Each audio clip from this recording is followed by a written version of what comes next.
तो उत्तर प्रदेश चुनाव में सोशल इंजीनियरिंग वाली रणनीति के बाद दाग अच्छे हैं वाले सियासी सिद्धांत को भी जरा समझ लेते हैं। राजनीति में ये दागी या आपराधिक छवि वाले नेताओं को जनता पसंद नहीं करती है, लेकिन सियासत की ये मजबूरी है कि सत्ता दिलाने के लिए ये दागी उम्मीदवार बहुत आवश्यक है। हमारी डेटा इंटेलिजेंस यूनिट ने यूपी में हुए पिछले 3 विधानसभा चुनाव से ये निष्कर्ष निकाला है कि एक दागी उम्मीदवार की किसी साफ सुथरी छवि वाले प्रत्याशी से जीतने की संभावना, ध्यान से सुनिएगा, जीतने की संभावना 3 गुना ज्यादा होती है।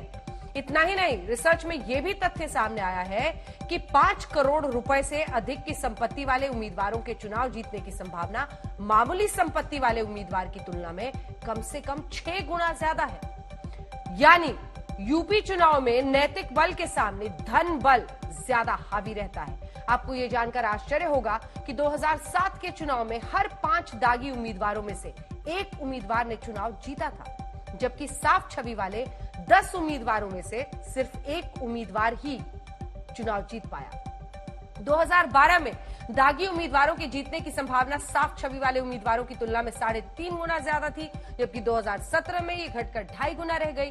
इस रिसर्च से ये पता चलता है कि जिस उम्मीदवार के पास ज्यादा संपत्ति होगी उसके जीतने की संभावना भी उतनी ज्यादा होगी। 2007 के चुनावों में 1 करोड़ रुपए से कम संपत्ति वाले 10% उम्मीदवारों ने चुनाव जीता था, जबकि 1 से 5 करोड़ रुपए की संपत्ति वाले 29% उम्मीदवारों ने चुनाव जीता था।